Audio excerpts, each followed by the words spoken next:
네, 안녕하십니까. 오늘은 산 주말에 드레스 코드 이야기를 좀 해보려고 해요. 드레스 코드가 요즘 얘기가 좀 많이 나오더라고요. 드레스 코드라는 게 어떻게 지켜야 되냐, 뭐 이런 거부터 왜 있어야 되냐, 이런 게 왜 없어졌으면 좋겠다 라는 것까지 오늘 간단하게 그 얘기들을 좀 역사를 짚어보면서 커버를 해보려고 합니다. 네, 첫 번째로는 이제 드레스 코드라는 게 분명 어느 순간에 생겼다는 거예요. 이 그림 같은 경우는 17세기에 이제 여러분도 잘 아시는 이탈리아의 카라바조, 그죠? 빛과 어둠을 아주 아름답게 묘사하는 카라바조의 그림에 나오는 예수님의 이제 부활후 만찬인데요. 보시면 드레스 코드라는 게 존재하지 않습니다. 예수님도 이제 그죠? 방금 부활하셨으니까 캐주얼하게 입은 채로 식사하시고, 예수님을 모시는 중요한 자리에도 제자들도 물론 뭐 사연이 구체적으로는 좀 다릅니다만 자유로운 복장, 전혀 다른 복장 입고 있다는 느낌이 듭니다. 그리고 사실 여기서 이제 잠깐 옆으로 빠지자면 이 시대만 해도 이렇게 식기라는 게 서양에는 존재하지 않았습니다. 보면 손으로 식사를 하고 식탁에 이제 음식을 놓는 것도 마음대로. 사실 여기에 대해서는 이제 뭐 좀 성경적으로 재밌는 그림이긴 한데, 예를 들면 뭐 이런 포도나 이런 얘기는 넘어가도록 하고요. 하여튼 분명 옛날에는 서양에도 드레스 코드라는 게 굳이 식사에 없었다. 근데 이제 1880년대 19세기 말로 오게 되면, 왜냐면 그 전에 레스토랑을 그린 기록이 거의 없어요. 레스토랑이란 거는 18세기, 그죠? 여러분이 잘 아시는 이제 뭐 왕정이 무너지고 혁명이 일어나는 18세기 말부터 등장을 하는데, 그 시대에는 기록이 많이 없고 대중식당이라고 하는 이제 부위용 레스토랑의 기록 중에 가장 오래된 거를 제가 찾을 수 있는 걸 찾은 게 이건데요. 이 시대만 해도 그죠? 보면은 복장들이 다 되게 이미 정형화돼 있습니다. 여자는 드레스에 모자를, 남자는 반대로 실내에 들어왔으니까 모자를 이제 벗고요. 대신에 셔츠에 자켓, 그리고 이제 여기 걸어서 자리를 찾고 있는 이제 신사는 이제 모자를 아직 쓰고 있죠. 이런 식으로 이미 다 좀 정해져 있습니다. 심지어 부위용 레스토랑이라는 거는 여러분이 뭐 들어보시는 분도 있고, 우리나라에 뭐 부위용 레스토랑 비슷하게 하겠다라는 레스토랑도 있으니까 아시는 분도 있겠지만은, 좀 비싸지 않은 그런 요리를 취급하는 레스토랑입니다. 심지어 옛날에 이제 뭐 보불 전쟁, 그죠? 독일이 이제 프러시아랑 전쟁했을 때는 뭐 이제 시민 배급 이런 걸 담당하기 했을 정도로 굉장히 좀 많은 파리 시민들이 찾을 수 있는 그런 종류의 레스토랑이었는데, 이미 그런 곳 대중식당에도 드레스 코드라는 거는 강력하게 기능하고 있었다. 뭐 이제 혹시 부위용 레스토랑 관심 있는 분들이라고 하면은 여기 이제 이름 알렉상드 뒤발 혹시 찾아보시면 좀 재밌을 것 같다. 왜냐면 알렉상드 뒤발이 이제 그때 당시 이런 부위용 레스토랑을 이제 많이 개업해서 역사적으로 이름을 남기는 그런 사람입니다. 그래서 이 레스토랑 이름도 부위용 뒤발이죠. 찾아보시면 좋을 것 같고요. 그래서 이런 대중적인 식당에도 어느 정도의 드레스 코드가 통하고 있었다면 고급 식당은 어땠을 것 같냐. 그래서 여기가 이제 호텔 리츠, 그죠? 호텔 리츠라고 해도 되고, 1904년에 호텔 리츠에서의 만찬을 그린 이제 회화입니다. 당연히 이제 그때 당시에도 지금도 세계 최고의 호텔인 만큼 이런 거에 대한 엄격함도 세계 최고인 거죠. 남자들 보면 하나같이 이제 검은색 자켓, 흰색 셔츠, 그리고 이제 이게 회화로, 그죠? 저기 물감을 그린 거 잘 보이지 않지만 흰색 이제 보우타이, 나비 넥타이. 여기 남자도 검은색 자켓, 흰색 셔츠, 흰색 보우타이. 이게 다 규칙을 지키고 있습니다. 여자들도 흰색 이제 드레스에 이제 모자로, 그러니까 멋을 낼 수 있는, 차이를 내는 부분은 거의 모자에 이제 꽃 장식 이런 거죠. 19세기에는 사실 이런 모자에다가 뭐 동물을 달고 그랬다고 합니다만, 이제 20세기가 되고 좀 그래졌는지 모자들이 거의 깃털이나 꽃 정도로 장식을 하고 있는 굉장히 엄격한 드레스 코드가 지켜지고 있었다. 100년 더 된 시간에도 이렇게 얘기를 할 수 있겠어요. 그러면 이제 대중식당에서는 시간이 지나도 변화가 생겼냐? 그렇지 않다라는 자료를 이제 또 피카소가 보여줍니다. 여기 잘 보이시는 파블로 피카소, 눈매만 봐도 피카소도 같죠? 젊은 시절에 피카소가 이제 파이프 불고 있는데, 여기 식당 같은 경우는 이제 V용은 아니지만 카페 들라 로톤데, 그러니까 V용이 아주 그 요리 종류까지 대중적인 식당에 말하면 이제 카페 들라 로톤데나 뭐 폴리베르제르 이런 데는 조금 더 이제 좀 중간층을 위한 식당이라고 생각하면 될 것 같아요. 그러니까 중간층이라는 게 완전 농노와 귀족의 중간보다는 일반 파리쟁 시민과 그런 이제 잘 나가는 부르주아의 중간층인 거죠. 그러니까 이런 예술가들, 그죠? 파리에서 뭔가 이제 다양한 방식으로 살아가는 사람들이 많이 들라드는 레스토랑이 카페델라 로툰드였는데요. 왼쪽에는 모이즈 키슬링, 그죠? 예, 저기 그림으로 나름 유명합니다. 피카소의 비할 바는 아니라고 할 수 있겠지만, 가운데는 이제 파케레트라고 해서 레지꽃이죠, 프랑스어로. 당시 패션 모델입니다. 폴 부아레라는 이제 당시 프랑스 최고의 패션 디자이너의 모델을 맡았던 그런 남자 인물이고요. 사실 이분 같은 경우는 드레스 코드를 안 지키고 있는데, 남자가 교화장을 하고 있는 속에서 코드 같은 건 이미 여기에는 이제 적용이 안 되는 예외가 생기고 있다. 대신 왼 양쪽에 두 사람, 뒤에 이제 잠깐 보이는 사람까지 하면은 자켓, 셔츠, 넥타이, 그죠? 이제 보타이가 아니고 넥타이까지는 갖춰 입어야지 식사를 할 수 있다. 레스토랑이라는 공간은 그랬다.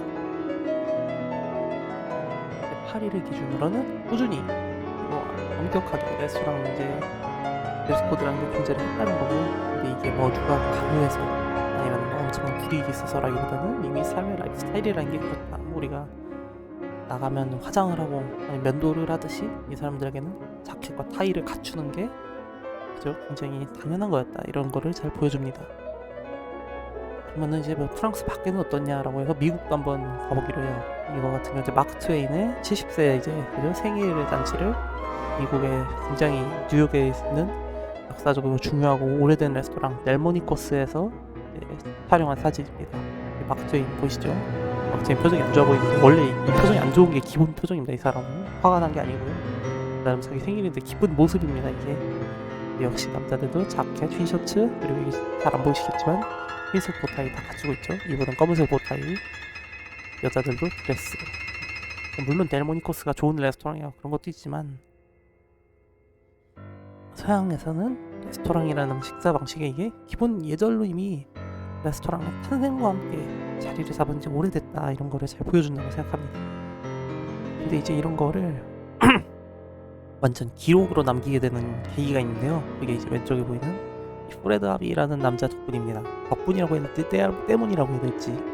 프레드 하비는 이제 서부 개척보다는 조금 뒤에, 그죠?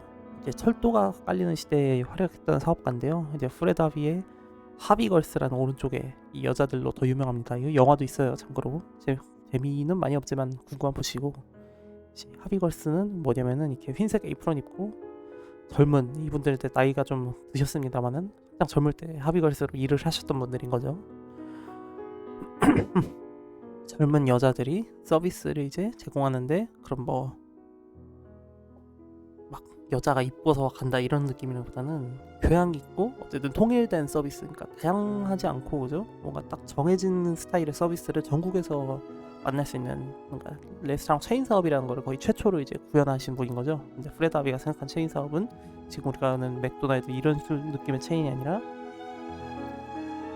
레스토랑 호텔 체인이었습니다. 어느 정도 수준 높은 서비스, 그러니까 동부, 그죠? 철도로 출발을 하는 미국 동부의 필라델피아, 뉴욕 이런 데서 만날 수 있는 고급 서비스를 서부나 뭐 중부, 남부에서도 경험할 수 있게 하겠다. 이게 프레드 하비의 사업이었고요. 그것 덕분에 이제 엄청난 성공을 하게 됐는데, 프레드 하비가 거기서 이제 서부의 어떤, 아니면은 이제 그런 서부 사업을 같이 하는 어떤 그런 상대방들과 어느 점에서 충돌하게 되냐면, 하비네 레스토랑에는 넥타이 자켓이 필수였어요, 남자는.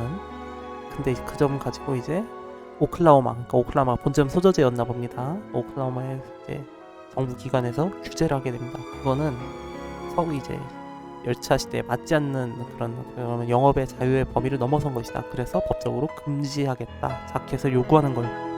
그래서 그걸로 둘이 오클라호마 대법원까지 가서 이 판결을 남기게 됩니다. 프레드 하비 vs 코퍼레이션 커미션이라는 100년, 그죠? 1924년대 오클라호마 주 대법원에서 판결했으니까 딱 100주년이 돼가고 있죠.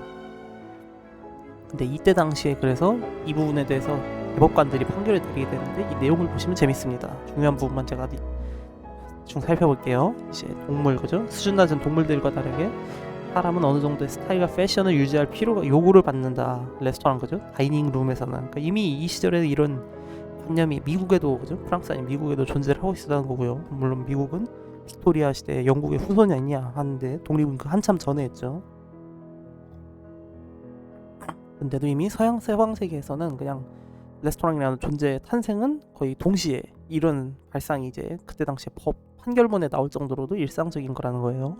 하지만 이제 브리지 클라우드, 그죠? 그 야만적인 복장, 이렇게 그냥 끈 하나로 묶는 뭐 그런 간이 옷을 말합니다. 브리지 클라우드라는 게. 브리지 클라우드과 풀 드레스 수트 테일러드 인 페리스 온 뉴욕, 그죠? 파리나 뉴욕 가장 이제 잘 나가는 두 도시에서 맞출 것 같은 완전 풀 정장과 그런 이제 야만적인 복장의 사이에 선을 긋는 것은 질문을 자아내고 있다.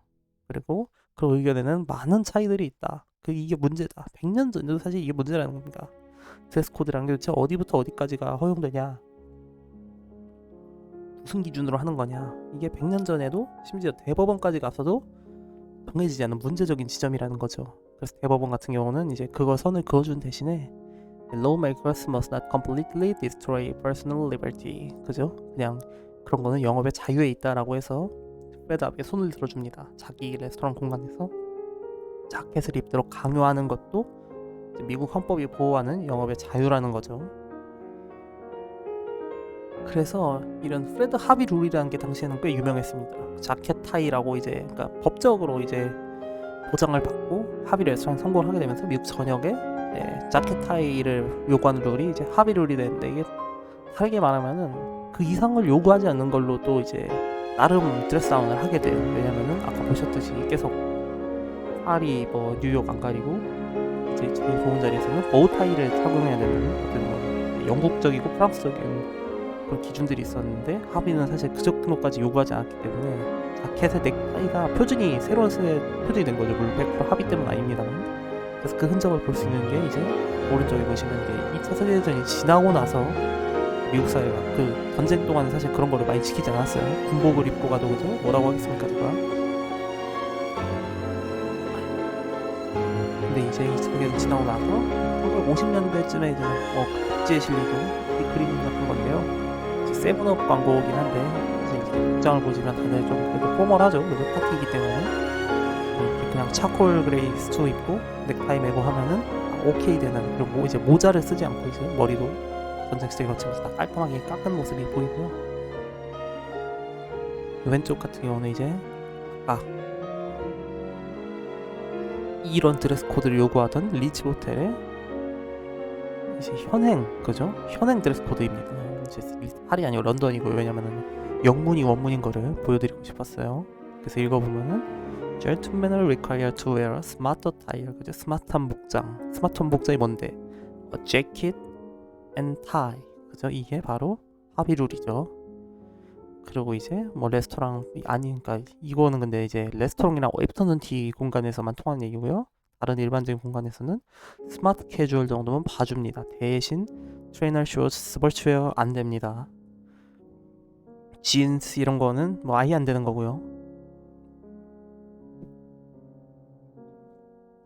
그래서 이게 이제 그 시대가 지나면서 변해온, 어떻게 보면 지금은 드레스 코드가 그나마 드레스 코드가 다운이 된 거다라는 생각을 좀 해주게 하는 지점입니다.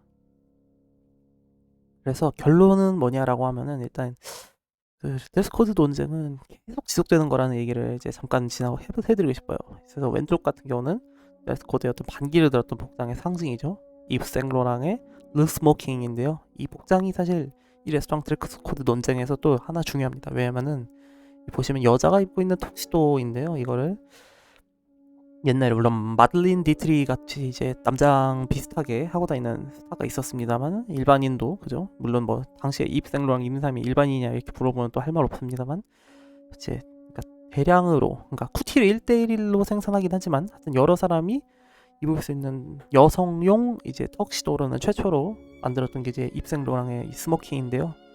이걸 입고 이제 뉴욕에 있는 레스토랑에 어떤 이제 사격의 명사가 가려다가 입장 제지를 당하는 사건이 납니다. 왜냐면은 여자는 드레스를 입으라고 돼 있지 바지를 입으라고 돼 있지 않으므로 레스토랑에 출입할 수 있는 적절한 드레스업이 아니다. 이건 드레스 다운이다, 거꾸로. 그런 식으로 논쟁이 굉장히 크게 촉발이 되게 되고요. 근데 이제 그 미국이었기 때문에 오히려 입생로랑만 유명해지는 계기가 되죠. 그러니까 그렇게 해서 미국 사회가 보수성을 유지했다라기보다는 그런 걸로 이제 크랙이 나는 사건이 됐다. 여자라고 해도 다른 방식으로 드레스업 할 수 있다는 거고, 반대로 드레스업이란 것 자체가 뭐냐, 이런 균열이 1924년에도 일어났듯이 1960년대에도 뭐 지금도 계속 일어나고 있다. 오른쪽 같은 경우는 그러면 이 드레스 코드 문화라는 거를 발전적으로는 개선할 수 없을까라고 해서 이제 좀 등장한 케이스인데, 이 보시면은 프렌치 런드리 펄스에, 그죠? 여러분 아시는 토마스 켈러의 3스타 레스토랑입니다. 그죠? 왼쪽으로 동북 서부에 있는 각각, 그죠? 프렌치 런드리가 이제 서부에 있고 펄스가 뉴욕에 있죠. 근데 이 레스토랑에서 아마 제가 알기로는 빌려주는 그 자켓인 걸로 알아요. 빌려주는 자켓인데 이게 가끔 이렇게 팔려 나오는 걸로 알고 있는데, 이 로고를 아시는 남자분들은 아실 분들이 가끔 있겠는데, 이제 이탈리아에 있는 수트 메이커인 이자이아에서 만든 굉장히 비싸고 잘 만드는 브랜드입니다. 이자이아가 굉장히 잘 만들고 비싼 브랜드인데, 이 레스토랑용 자켓을 이게 그 토마스 갤러가 이자이아를 굉장히 좋아한다고 해요. 그래서 둘이 이제 콜라보 아닌 콜라보를 해서 이제 이 제품을 만든 거죠. 그러니까 어차피 드레스 코드라고 그냥 해서 자켓만 입어도 되는 게 아니라 기왕이면은 이쁘고 멋있고 우리 레스토랑을 상징하는 자켓도 만들어보자. 그렇게 해서 이 토마스 켈러용 이자이아 별주 자켓이 나오게 됩니다. 이거는 근데 비매품, 기본적으로 이제 어디 파는 제품 아니기 때문에 여러분이 입어보고 이럴 수는 없습니다만, 좀 이런 식으로 재밌게 계승을 하는 거죠. 그냥 드레스 코드가 우리 레스토랑에 있습니다 아니라, 우리 레스토랑에서는 그 드레스라는 것을 이런 방식으로 보는 걸 좋아합니다라는 문화적인 코드까지 이제 넣어서 끌고 가려는 움직임도 있더라. 그래서 우리는 이 두 가지 사이에 지금 어딘가에 있다. 드레스 코드를 해체하는 질문, 아니면 드레스 코드 그 자체가 그래도 좀 재미가 있다라는 그런 시각. 그래서 이 부분에 대해서는 근데 이제 좀 네 의견은 뭐냐라고 하면은, 저는 이거를 딱 제 의견 대신으로 하고 싶어요. 이 린다 그랜트라고 해서 유명한 소설가 선생님이 이제 2007년에, 그죠? 꽤 됐죠. 벌써 15년이 지난 글인데요. 이제 Are dress codes dead? 그러니까 또 이게 그냥 계속 이어지는 질문인 겁니다. 2007년, 그죠? 아까 1960년, 1920년 계속 물어봅니다. 드레스 코드 뭐냐? 드레스 코드는 죽었냐, 살았냐? 드레스 코드 지켜야 되냐?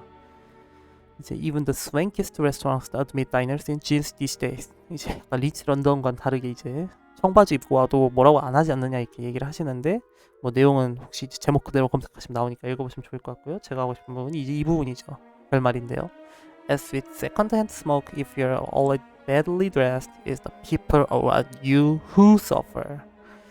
좀 간접 흡연하는 것처럼, 만약 여러분이 엉터리처럼 입고 온다면 고통받는 사람은 본인이 아니라 그날 레스토랑을 이용하는 다른 사람들이다. 왜 그러냐라고 하면은, 기본적으로 레스토랑의 탄생은 특별한 식사와 관련이 있어요. 원래 서양인들은, 그죠? 원칙 집에서 식사, 예외 밖에서 식사가, 그죠? 역사적으로 봤을 때는 기본인 거예요. 레스토랑 탄생이라는 것도 이 긴 인류 역사에 비하면 굉장히 탈나의 순간인 거고,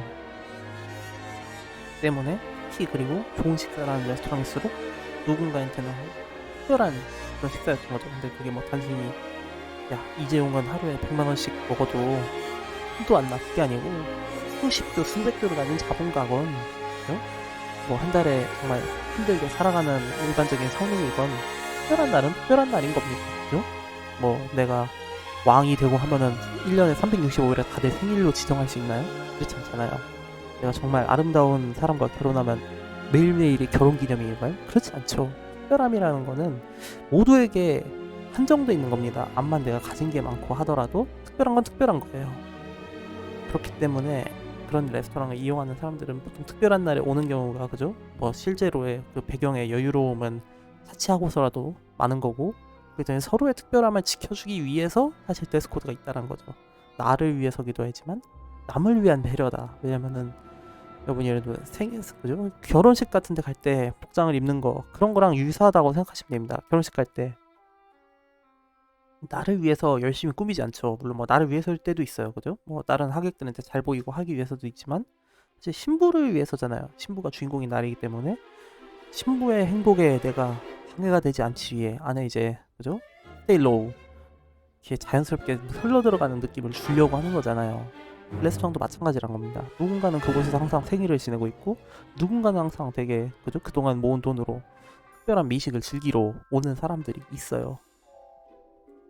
때문에 나도 그런 사람들의 경험에 뭔가 이물감을 심어주지 않기 위해서 이렇게 복장을 정해진 대로 갖추고 이렇게 식사를 하는 거죠. 그러면 그 사람의 경험에도 나라는 존재가 어떻게 보면 끼어들지, 그죠? 불필요하게 끼어들지 않을 수 있게 되니까요. 저는 드레스 코드의 현대적인 의미는 거기에 있다고 생각합니다. 물론 이제 여기서도 계속 그 얘기를 해요. 티셔츠나 뭐 진 이런 거 입고 오는 사람들 분명히 있죠. 런던에도 많다. 런던 많으면 우리는 얼마나 많겠어요. 그러니까 사실 우리는 이미 그런 게 붕괴돼 있을 수도 있죠. 그런 경험을 했을 때 이미 많이 드레스 코드를 지키지 않는 경험을 해봐서 이미 드레스 코드를 지키는 거를 요구한 것 자체가 우리 사회에서 맞지 않을 수도 있다. 그리고 아니면 미국에서는 그런 얘기도 해요. 그렇게 해서 정해놓은 그래 품격 있는 복장을 입고 오는 거 좋은데 이게 결국 백인의 품격 있는 복장 아니냐 이렇게 주장하는 분들도 있어요. 미국에는 흑인이 생각하는 드레스업은 백인이 생각하는 드레스업과 다르다는 거죠. 아니면 이제 여기서 이제 린다 그랜트 얘기하는 거는 이제는 우리가 그러면 엄청 값비싼 티셔츠 그죠? 럭셔리 티셔츠 50이면 60만원 하는 티셔츠를 입고 오는 것과 반대로 드레스업 형식은 같지만 싸구려인 거 포시마크 이런 데서 파는 3, 4만원짜리 드레스 그죠? 쉬인 뭐 이런 데서 사오는 드레스랑 누가 더 드레스업을 열심히 했냐라고 하면은 기준이 애매하다는 거예요. 그럴 수도 있다는 거죠. 근데 제 생각에는 드레스업의 기준은 가격이나 뭐 브랜드나 디자이너에 정해진 게 아니라 형식에 있는 거고 아까 말한 자켓 타이라는 게 이렇게 하면은 물론 뭐 자켓을 막 트로트 자켓 같은 거 입고 올 수도 있겠지만 당연히 그런 걸 배제하고 이제 하는 얘기죠. 의복 자체의 그 형식을 요구함으로써 그 개성이 드러나는 여지를 줄여주는 거고 왜냐면 레스토랑의 주인공은 물론 테이블에서는 손님이 주인공이지만 전체로 봤을 때는 레스토랑의 그냥 공간이 주인공인 거예요.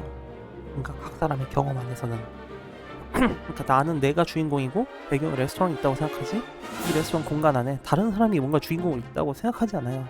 그런 게 불쾌하죠. 그러니까 여러분 맨날 막 그 스시 드시러 가면 스시 카운터에서 사람들이 그런 걸로 논쟁하는 거 아닙니까? 왜 옆에 사람은 하나 더 줘요. 그래서 그 사람이 단골이고 비싼 술 마셔가지고 드리는 것이라고 해서 이거 기분이 유쾌하지 않잖아요. 왜냐면은 본인도 그 사람보다는 상대적으로 뭐 적게 쓰고 그 사람의 특별한 날보다 내가 덜 특별할 수 있지만 그죠? 저 사람은 뭐 여기 뭐 맨날 출석도장 찍고 오늘 심지어 뭐 100번째 방문한 기념일이라 이러면은 그 사람의 날이 더 특별해 보일 수 있지만 나도 특별한 날이란 말이에요. 심지어 내가 그런 음식을 굉장히 자주 먹는다고 하더라도 특별한 경험, 특별한 대우를 받고 싶어서 그런 데 가는 거란 말이에요. 그렇기 때문에 우리는 서로의 특별함을 지켜주기 위해 가장 눈에 띄는 복장에서부터 그런 것을 서로 지켜주기로 했다. 그게 현대적인 드레스 코드가 갖는 의의다. 이렇게 얘기를 하고 마무리할 수 있겠습니다. 네, 도움이 좀 되셨으면 좋겠고요. 이게 드레스 코드 어쨌든 밥을 바로 먹는 얘기는 아니다 보니까 글로 얘기하는 건 좀 그렇다고 생각해서 이렇게 마무리하게 되었습니다. 여러분이 생각하는 드레스 코드는 좀 어떻나 이런 얘기도 나중에 뭐 들을 수 있으면 좋겠네요. 네, 감사합니다.